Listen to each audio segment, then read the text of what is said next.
So at the end of the first part of the lecture, I described to you the principle of the magneto-optical trap, which is a trap in which the atom interacts strongly with light.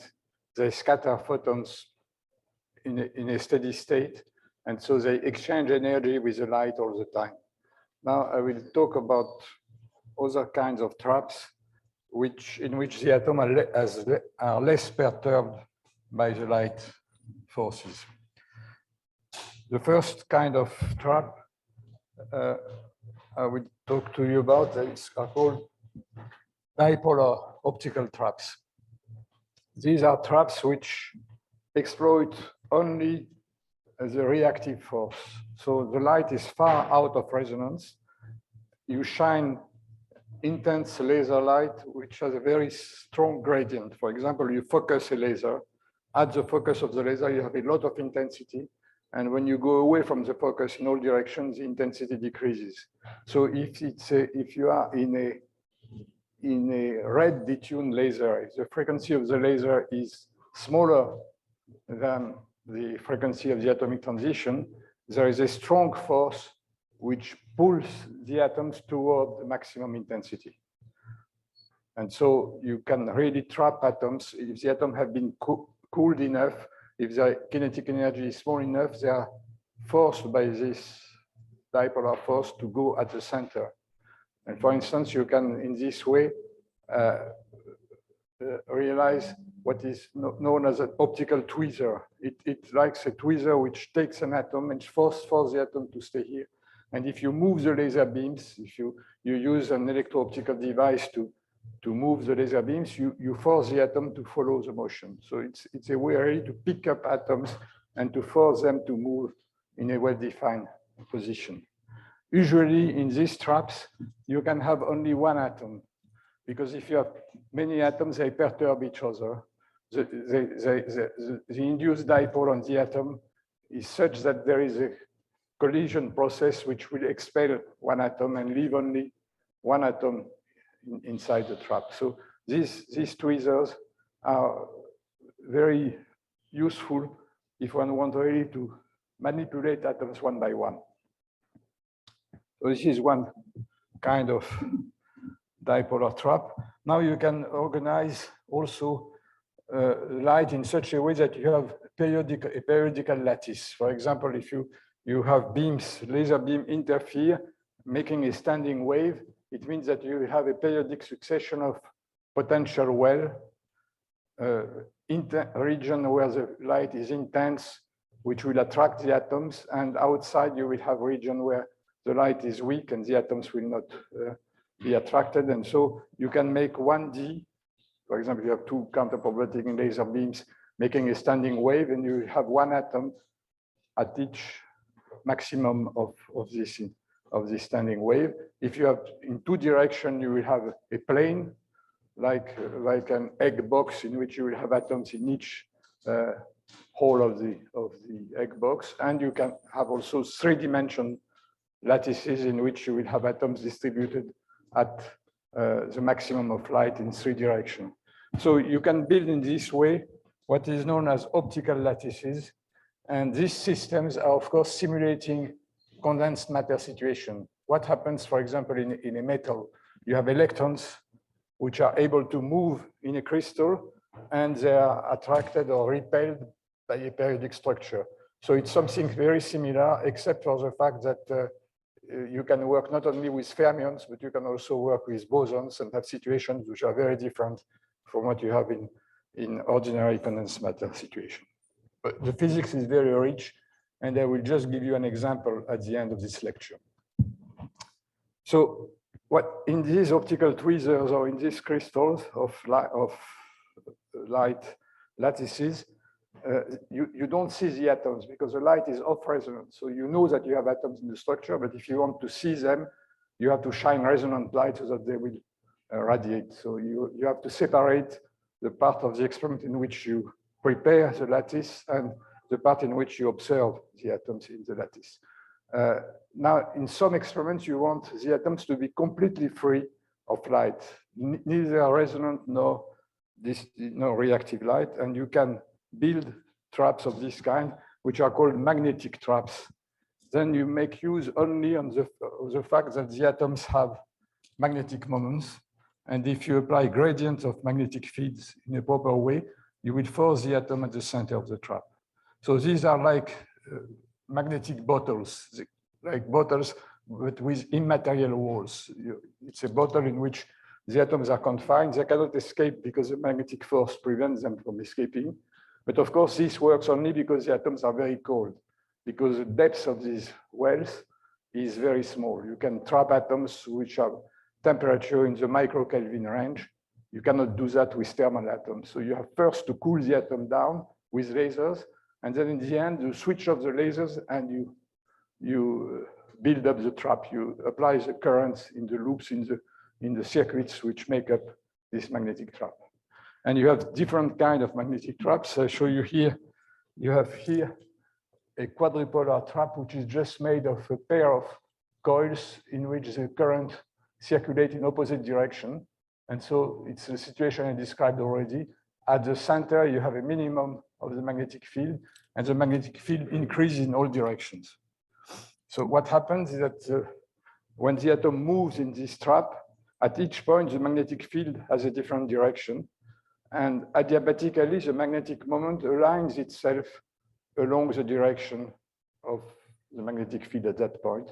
And the force is easy to compute. And there is one problem. If the atoms arrive at the center here, at the center, the magnetic field is 0. So the atom loses its orientation and it can escape from the trap. So you have to find tricks, and I don't have time to describe that, but you have tricks which prevent the atom to arrive at this point, and you can make traps of this kind. Another geometry of trap is shown on the slide here. This is called the Joffre-Pritchard trap. You have coils in which the currents circulate in the same direction, and then you have linear lines where the currents circulate like that. And you can show again that here, the profile of the magnetic field along this direction is like that.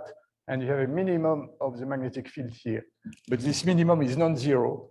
And so this trap is more stable. Wherever the atom is inside the trap, it sees a directing magnetic field, and so it will not escape. So this is a kind of trap, of magnetic bottle, which is very often used. And you see the maximum temperature is of the order of 60 microkelvin per Gauss. So you can trap atoms in a field of a few Gauss. You can trap cold atoms without problems. Now, I will now describe some experiments which have been done with these cold atoms. In fact, you see, once you have cooled atoms to very low temperature, their de Broglie wavelength becomes very big. And typically, the order of magnitude is at temperature of the order of microkelvin. The de Broglie wavelength is of the order of micrometers, microns. So you have, in fact, matter waves which have the same wavelengths as usual optical waves. And so you can do interference experiments with matter waves. You can do optics with matter waves in a way similar to ordinary optics, except for the fact that the role of matter and light are exchanged. In ordinary optics, light is scattered by materials, like a piece of glass, a lens, or a grating. And here it's the opposite.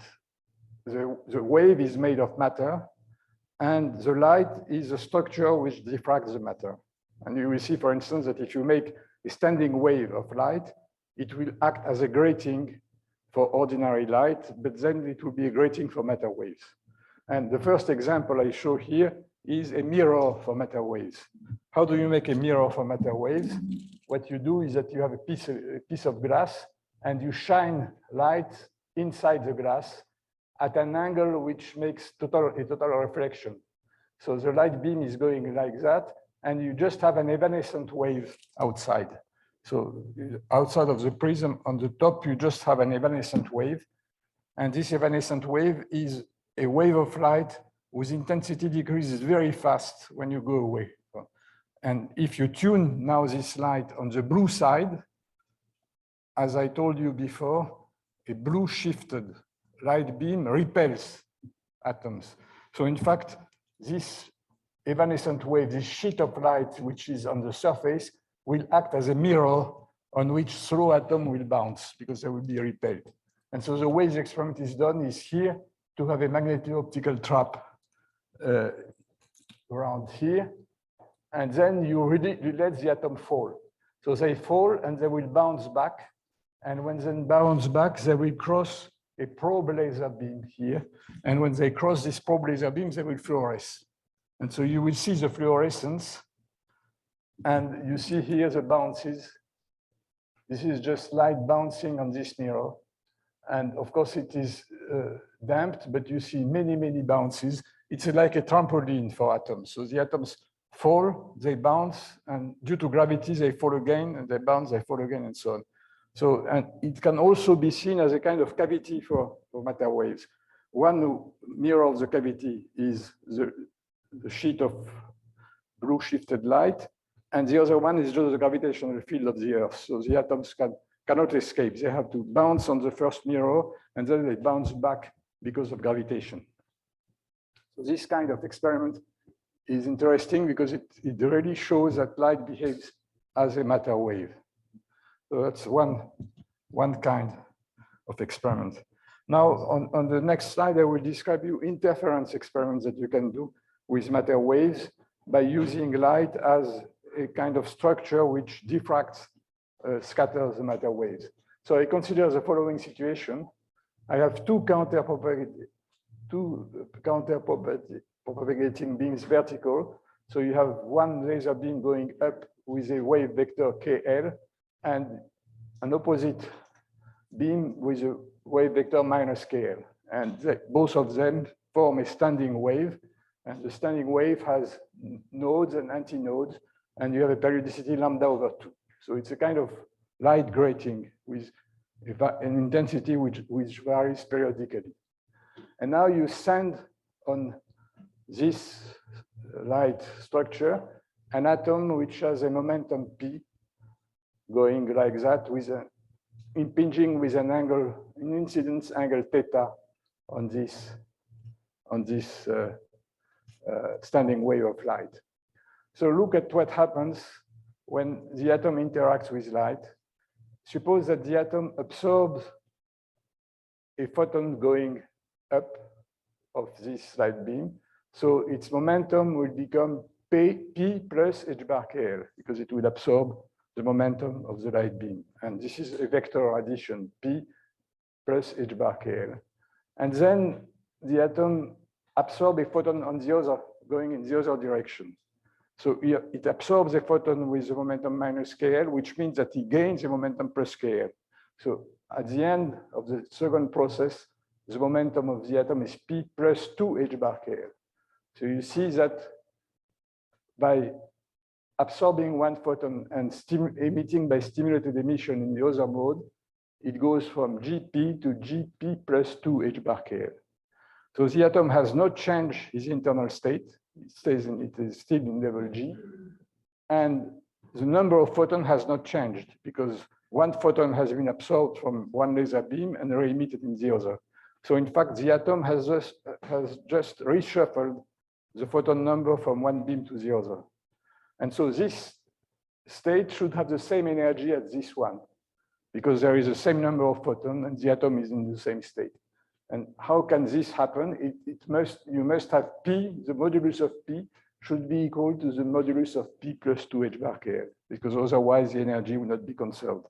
And for this to happen, you need to have the following situation. It's quite clear that the photon, this plus 2 photons should give this one, and this photon, this momentum should be the same as this one. So you must have a kind of triangle here which has this form, and this imposes that this condition that P sine theta should be equal to h bar KL. P sine theta should be equal to h bar KL.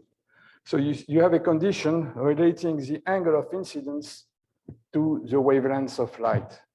And this condition is something that you find in ordinary optics. It's called a Bragg condition. In ordinary optics, it's light which is reflected by a periodic structure. And for the light to be reflected, the periodic structure, the angle of scattering should be related to the structure by this relation. So here you have the same relation, but you have exchanged the role of matter and of light. Now, what I also want to say is that this process is a Raman process. It means that the light is non-resonant with the excited state of the atom. The atom goes from GP to GP plus h bar KL. There is an energy gap here, but since the atom re-emits in the other mode, it falls back to the same energy. And if the process lasts a very short time, which obeys the Heisenberg uncertainty relation between time and energy, the process can happen in spite of the fact that the energy is not conserved in the middle. This is called the Raman process. It's an indirect process in which the atoms go from G to G by gaining the momentum of 2 photons. And this Raman process is coherent. It means that you can, by changing the duration of the process, by applying this light in a pulsed fashion, you can stop at any point in between GP and GP plus 2 h bar KL. If you make a pi over 2 Raman pulse, you can stop the process when the system is in a superposition of P and P plus 2 h bar KL. And you get a superposition state. What does it mean? It means that the atom at the same time has the momentum P and the momentum P plus 2 h bar KL with probability amplitudes which are equal. So in fact, this means that this grating of light acts as a beam splitter. It takes one atom and the atom exits in a superposition of going in one way and in the other. This is exactly like a beam splitter for photons. If you have a semi-transparent mirror, and if a photon impinges on it with an amplitude 1/2, 1 over square root of 2, it will go in one direction, and with the amplitude 1 over square root of 2, it will be reflected. So what we build in this way with a pi over 2 Raman pulse is a situation in which you have prepared, you have realized a beam splitter for atoms. I will give you another example here, which is similar, but this time the atom has a structure in the ground state. I consider an atom which has 2 ground states, G1 and G2, and 1 excited state. And for example, it's an alkali atom with a hyperfine structure in the ground state, like the atoms I have described to you before. What is the advantage of this structure? The fact that the beam splitter now will associate the direction of the atom, P or P plus 2 h bar KL, with the internal state of the atom. So the internal state of the atom will be a kind of tag, which will be correlated to the direction in which the atom will go. And I will show you what happened in this case. So I consider the situation where the difference between the frequencies of the 2 laser beams, omega 1 minus omega 2, coincide with the difference of energy in the ground state. So this is a condition for the Raman transition to occur. It means that when the atom will absorb a photon in one beam, re-emit a photon in the other, if this difference in the photon is equal to Eg1 minus Eg2, the energy will be conserved and the process will happen. So it's a Raman process, but now with inelastic scattering, because this time what will happen is that the energy, the internal energy of the atom will change during the process. So what happens in this case? I consider exactly the same situation as before. I start from G, P. Now I consider that the atoms are going up or down vertically. You go from GP to, from G1P, you go to G2 with P plus H bar, K1 plus K2. The K1 and K2 are very close to each other, opposite and very close in magnitude. So it's H bar K1 plus K2 is very close to 2 H bar K. And so you have this Raman process, and you can prepare any superposition of this kind. you have here a phase which depends on the relative phase of the lasers. You can adjust this phase by changing the phase of the two, relative phase between the two lasers. So you see that what happens now is that you have a beam splitter, but you have entangled the direction in which the velocity of the atom, which is either p or p plus 2 z h bar k. And in one case, the atom is in state G1, in the other case, in state G2. Since it's going only in one direction, it's a 1D problem here. What does it mean? It means that if you have, in fact, the atom will be a wave packet. It will have a well-defined position, delta z, with a fluctuation delta z, which means that delta p will be of the order of h bar over delta z. But the two values p plus 2 h bar kl are two different velocities. It means that the two parts of the wave packet will separate in space. And so you will have a superposition of the atom being in G1 at one point and in state G2 at another point. And at some point, they will recombine. And when they recombine, you will have interferences. So in fact, this is a kind of beam splitter which can be used in an interferometer. Now, what you can do also, instead of a pi over 2 pulse, you can make a pi pulse. And if you make a pi pulse, G1p will give you G2p plus 2h bar kl, and G2p plus 2h bar kl will give you G minus G1p. So a pi pulse is like a mirror, which transforms one p into the other with a probability 1. So now you have the two kind of ingredients you need to build an interferometer. You have beam splitters and mirrors. So how can you combine them to make up an interferometer?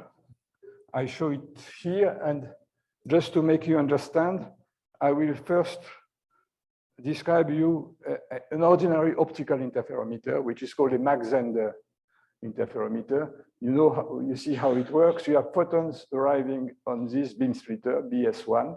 So half of the wave function goes like this, the other one like that.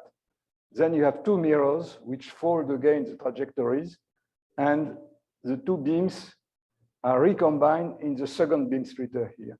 Part of the beam goes to D1, part of the beam goes to D2. And if you look at the detectors D1 and D2, you will see fringes when you change the phase. How can you change the phase?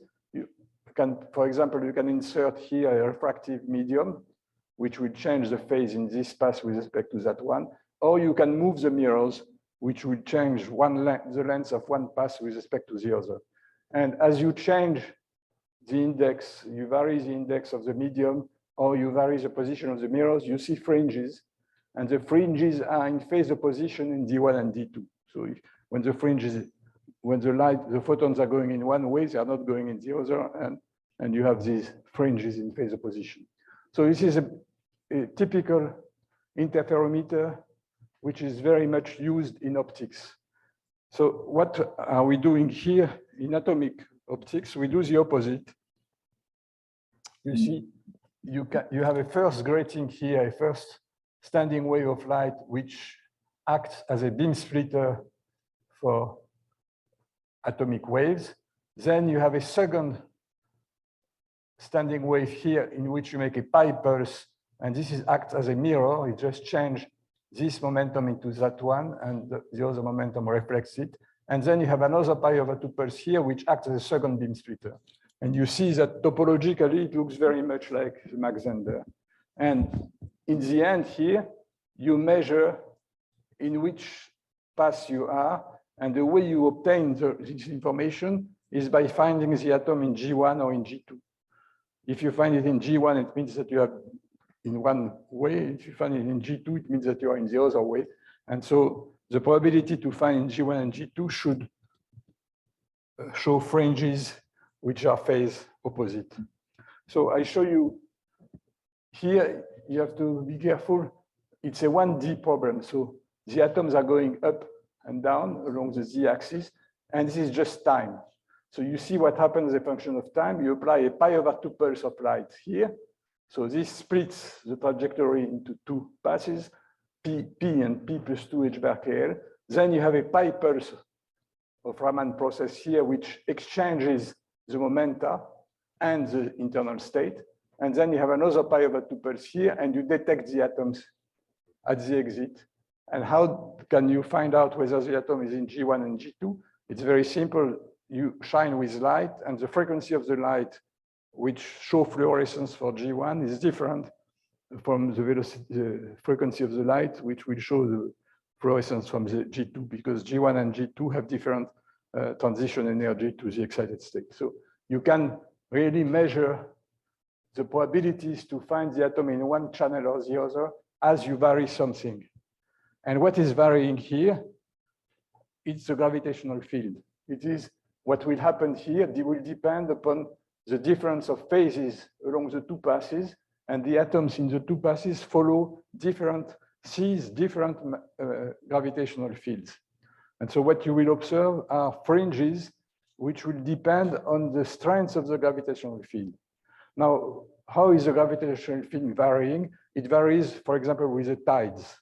If we look at the gravitational field in this room, it's about 9.8 meters per second squared, but it varies by 1 part in 10 to the 6, 1 millionth of it varies day and night, because inside the magma, inside the Earth, you have tides due to the attraction of the moon and the sun, which make periodic variation of the gravitational field. And this will happen as a shift of the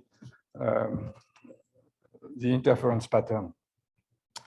I just give you here a very brief indication of how it works.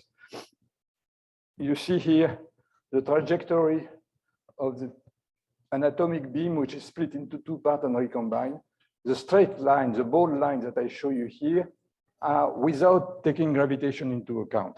What would happen, and this is what you will see, for instance, in the reference frame, which is falling with the atoms.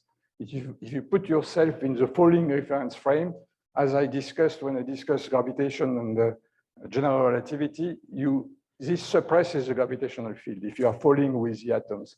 And so in this case, the atom follows the straight lines. But now, of course, in the lab, in the laboratory, in the frame in which the lasers are fixed to the ground, you cannot suppress the gravitational field. You have to go into a reference frame in which the motion follows parabolic trajectories. It's parabolic in z versus time.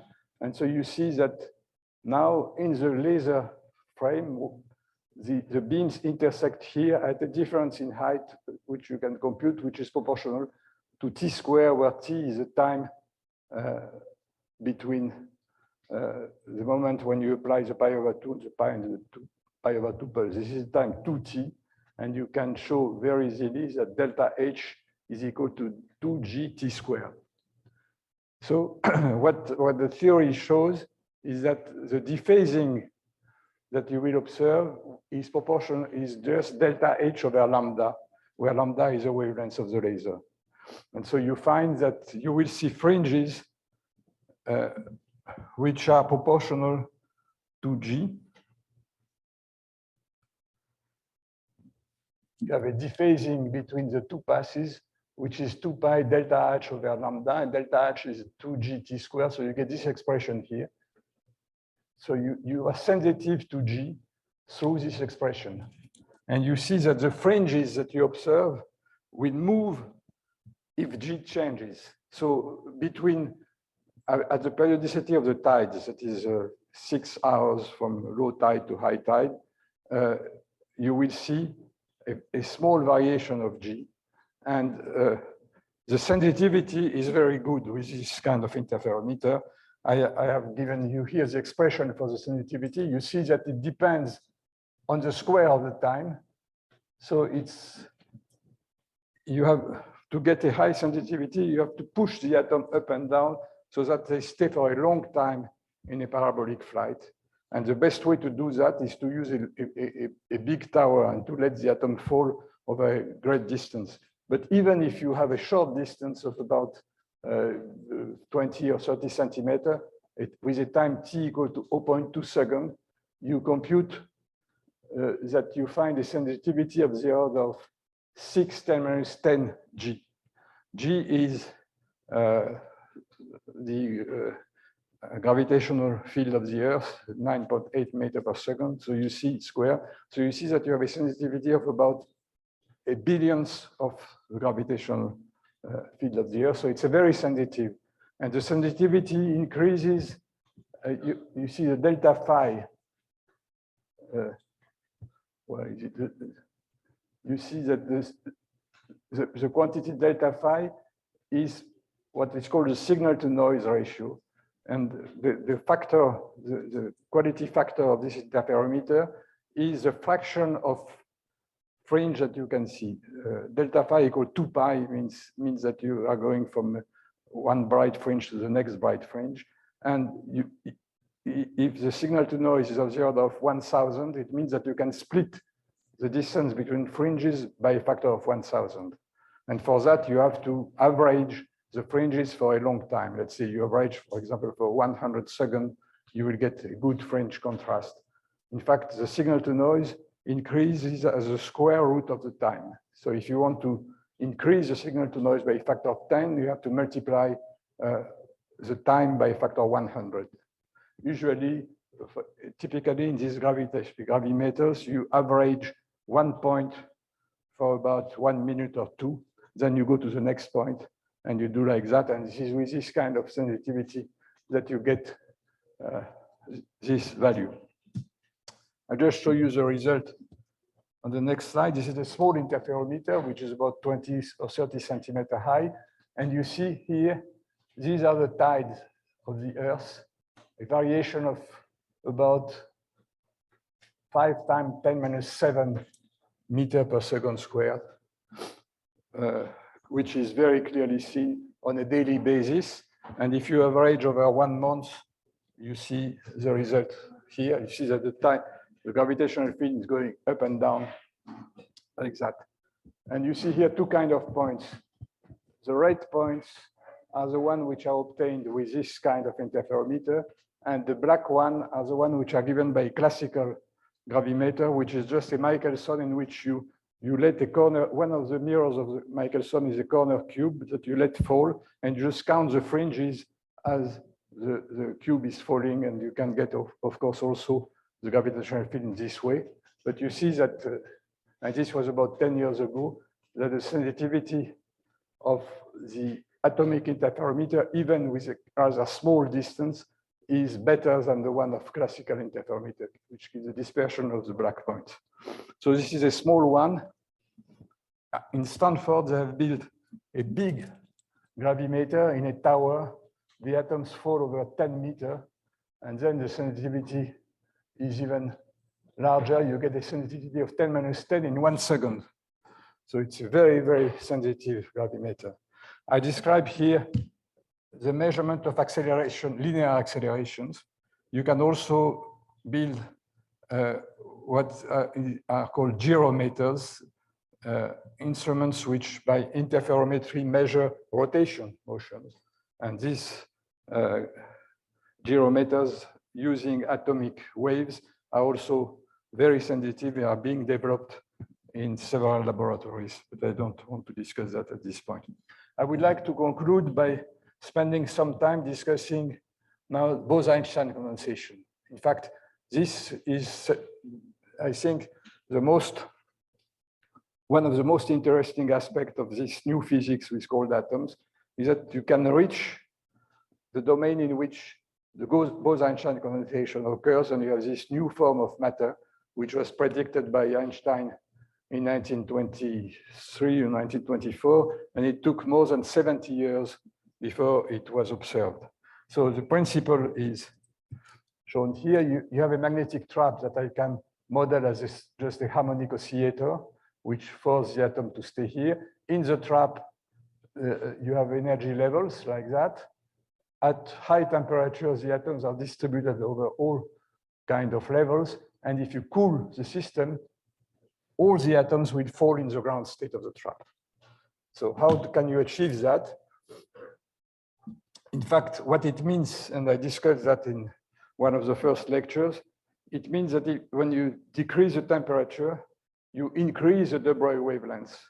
And the Bose-Einstein condensation occurs when the de Broglie wavelengths becomes of the order of the average distance between atoms. So you have really to cool very strongly in order to get to this point.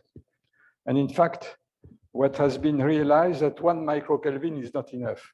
So the limiting temperature of Sisyphus cooling is not enough to reach this point.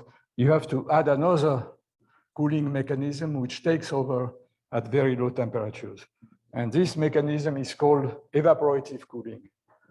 It's a thermodynamical process whose principle is very simple. I have shown you again here a trap in which you have atoms, and you see the hot atoms will explore the trap at very high levels here. This is a potential for the magnetic level which is trapped, but if you change m into minus m, of course, the force will change sign and you will have atoms in an anti-trap. The atoms which fall in these states are not trapped, they just roll outside and they disappear. So what you can do is to apply a radio frequency field which is resonant between this point and that point, which means that when the atoms reach this point here, they will leak out of the trap and they will be expelled. So you will lose energetic atoms. The atoms which get to this surface here will be lost, will evaporate outside. And what will happen, the atom which will stay in the trap, of course, will be at a lower average temperature, and they will rethermalize through collisions. In fact, this is a process which occurs if you have a cup of hot coffee, and if you want to cool it, you just blow on it. What happens when you blow is that the molecules which are at the top go away, and these are the most energetic molecules. The ones which stay are thermalized at a lower temperature. So evaporation is a cooling process. And here you force the evaporation by applying a radio frequency field which makes the spin flip from plus m to minus m when the atom reaches this point here. So you evaporate atoms which are the surface, and after that, what you have to do, of course, to continue the process, you have to expel atoms which are colder, which means that you have to apply a radio frequency field of a different frequency in order to expel atoms which are less and less energetic. So you see that the process, by evaporative cooling, you lose atoms. And what you do is that you sweep the frequency of the radio frequency field in order to lose atoms, to expel the atoms which are colder and colder and colder. But then it's a difficult process because as you lose atoms, of course, the density decreases. And if the density decreases, it means that the average distance between atoms increases, which means that the threshold for Bose-Einstein condensation also decreases. So you have a competition between two processes. You have to decrease the temperature, but to decrease it faster than you decrease the threshold for Bose-Einstein condensation. And so you have to really to equilibrate the process so that you lose atoms, but not enough. Of course, if you expel all the atoms, you win nothing. And what I show you here is that what happens with this radio frequency field, you just take out the tail of the Maxwell distribution. And of course, when the atoms rethermalize, this distribution, which is cut here, becomes like the blue one here. And as you cut fast atoms, you decrease the average temperature of the gas. So how do you see that? Of course, you have to be able to observe your sample. And to observe the sample, what you do is very simple. You shine a resonant laser light. You focus the light on your sample of atoms, and you look at the shadow. You have here a screen with detectors, with CDC kind of camera, which has pixels, and you take the shadow of your sample of cold atoms here. And so if you do that, there is one problem, is that the sample is very, very small. In fact, what you get is a medium which is about a few micrometer in size. You have many atoms in it, but it's very, very small, and you will not see any shadow with this small sample. So what people do at one point, what the experimentalists do at one point when they think they have reached the threshold for BEC, you just switch off the trap. the magnetic trap in which the atoms are. And so the gas expands. And when the gas expands, it becomes much bigger, and then it leaves a shadow on the screen. And the size of the shadow is directly related to the velocity distribution at the point where you have let the gas free. At this point, the atoms have an initial velocity, they expand, and you look at the expanded gas after a delay. And from the expanded gas, you know what was the velocities at the time when you release the system. And so I will show you now a movie which shows what happened, and I will discuss it here. So you see here, this is a shadow that you see. This is the center here, the center of the gas, and these false colors here indicate the number, the density of atoms at each distance from the center. And in fact, this is a velocity distribution because this is a snapshot of the gas after a delay. And you will see here, you have two thermometers here. This thermometer indicates how fast you decrease the temperature of the gas.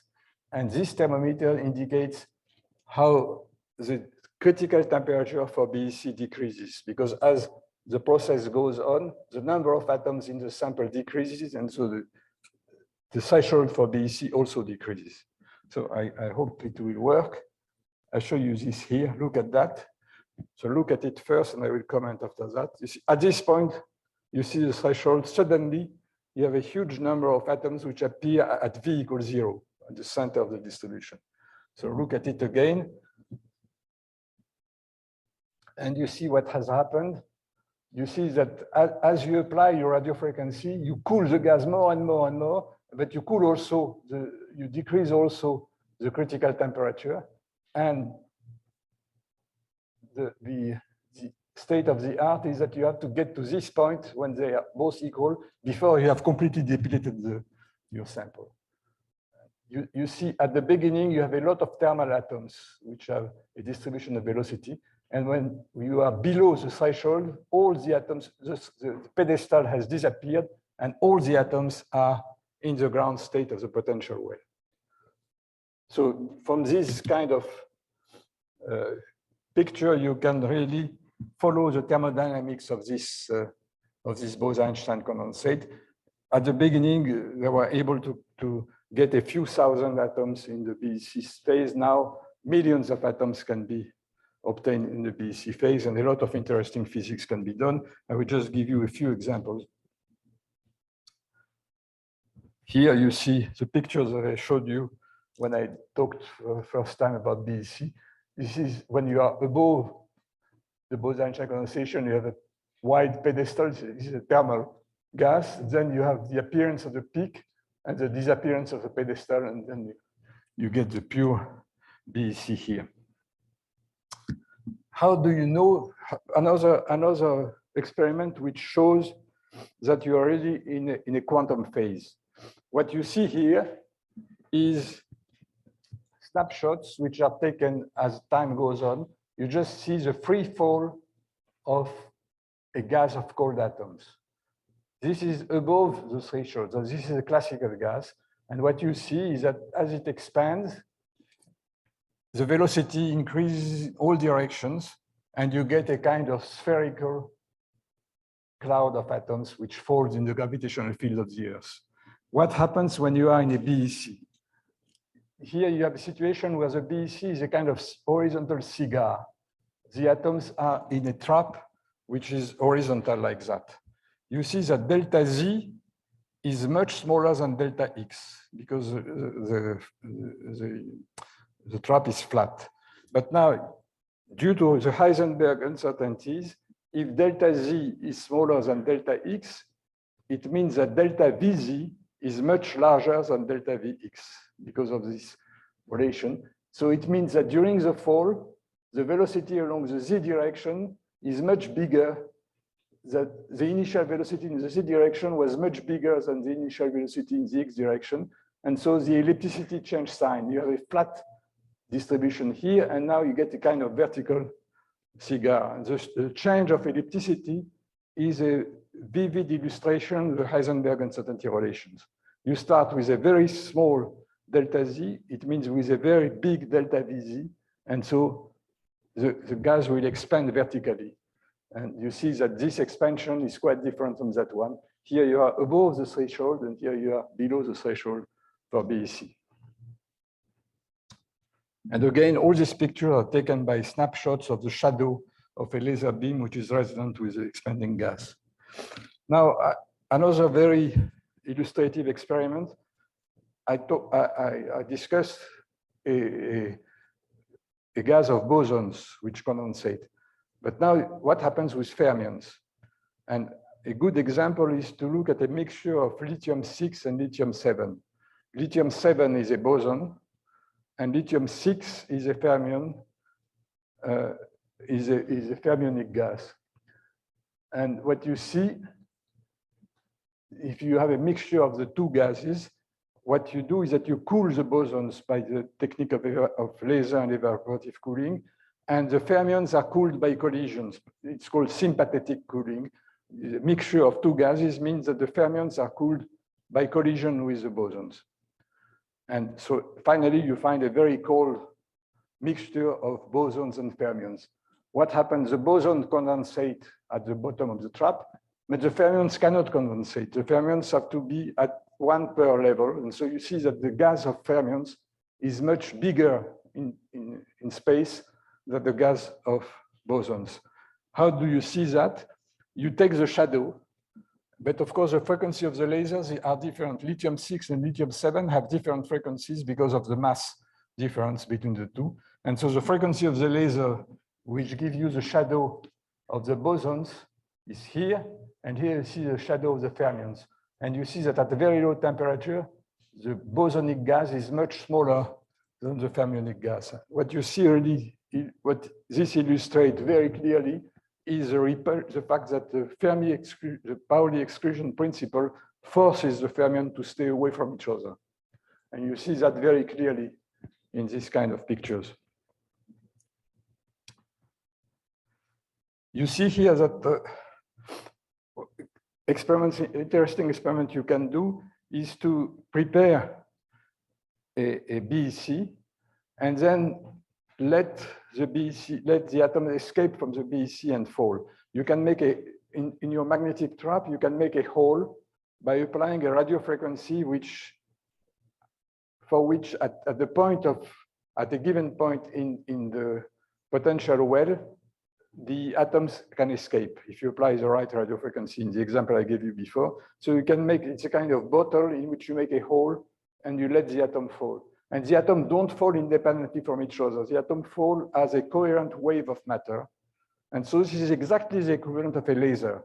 It's an atomic laser in which the photons are replaced by bosons.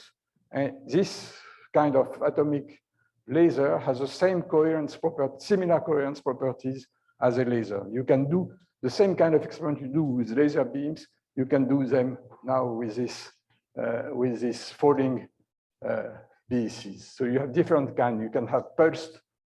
You can let the atoms go down in pulses, or you can let them go down continuously. You can make the equivalent of pulsed laser and continuous lasers. And this kind of atom laser gallery shows the result of experiment done at MIT, in Munich, at Yale University, and so on. And a very interesting example, you know that if you take two laser beams, you can make them interfere.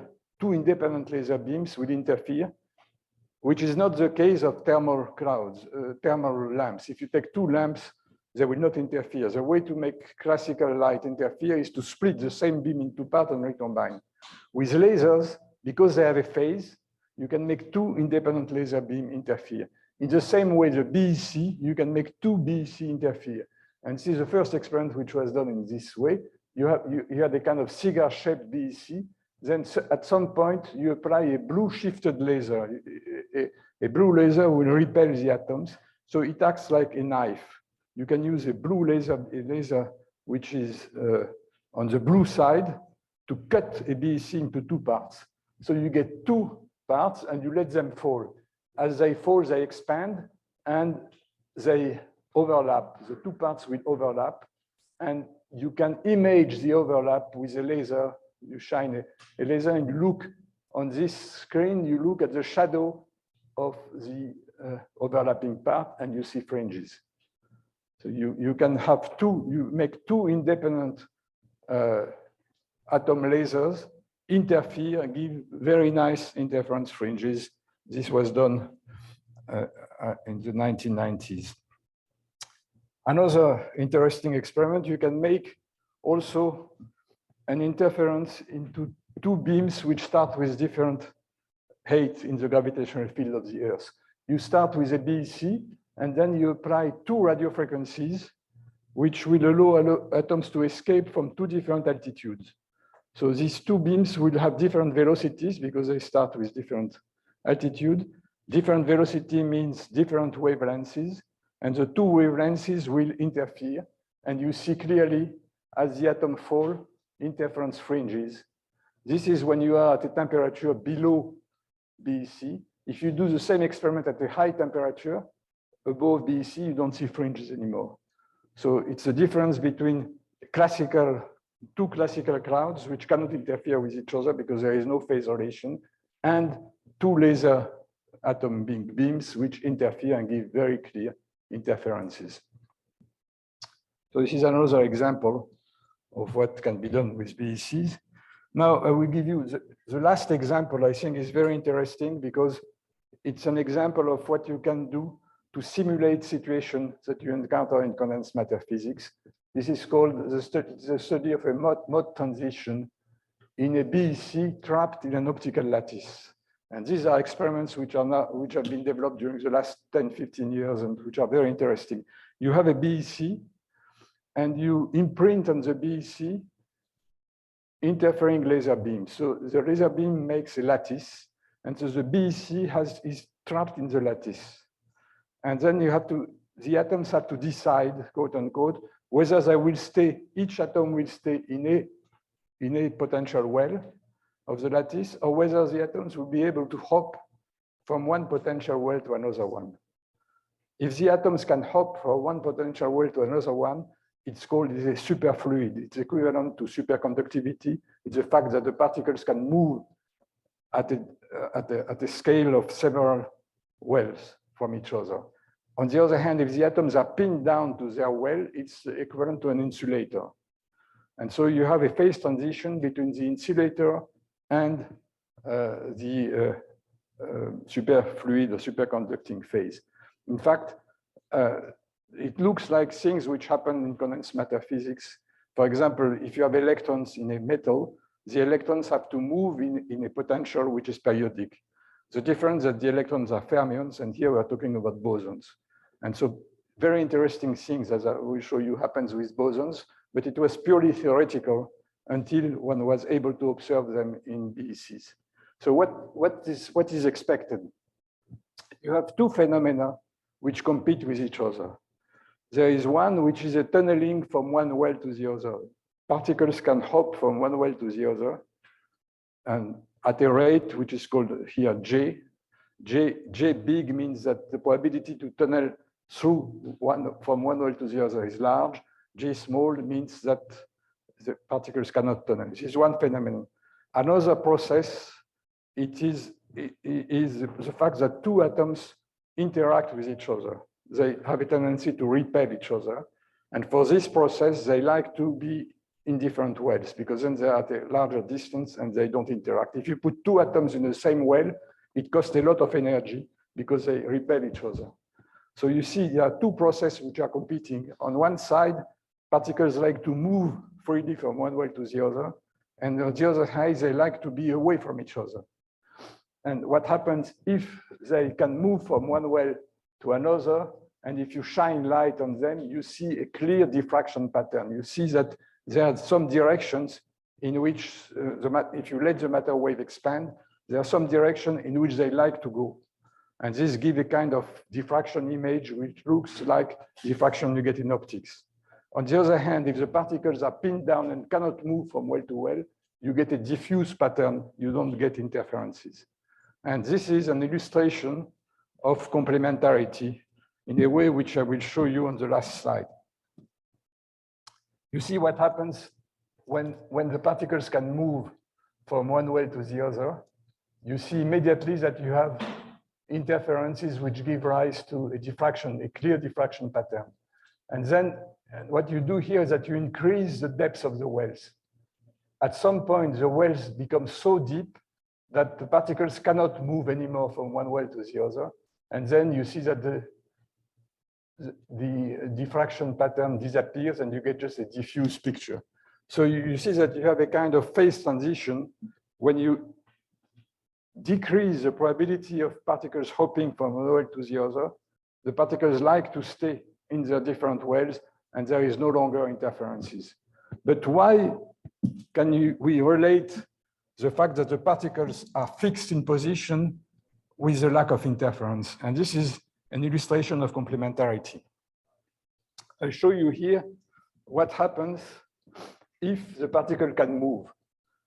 They can hop from one well to the other. It means that if you have just on average one particle per well, it may happen that you get a hole here and two particles in another well. It means that you get fluctuations in the number of particles per well.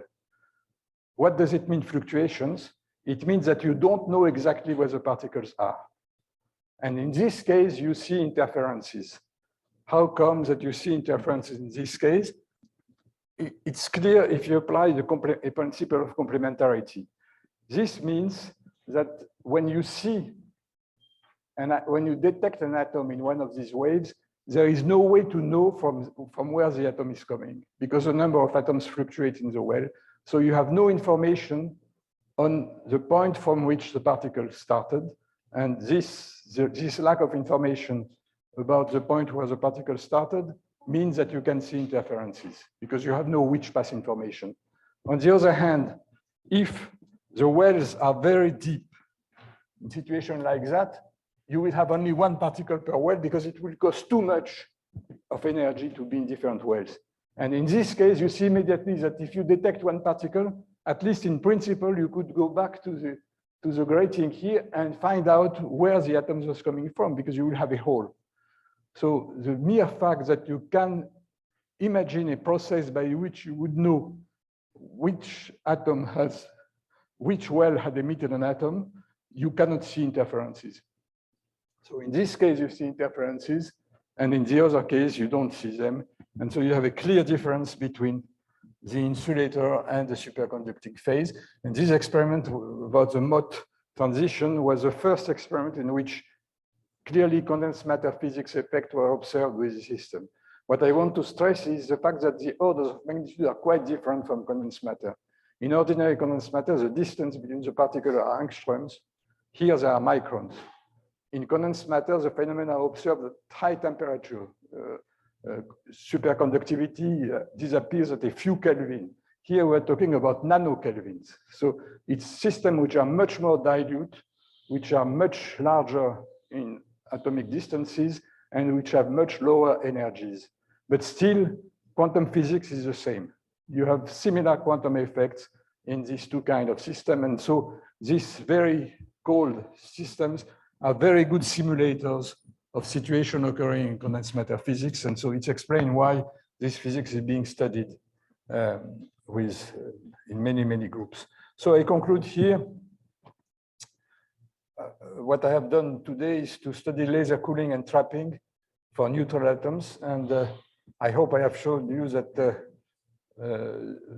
these methods have allowed us to reach the coldest temperature ever encountered in the universe. Some physicists working in this domain brag about the fact that nowhere in the universe there are systems which are colder than what they can get in the lab. We're talking about nanokelvin or even colder.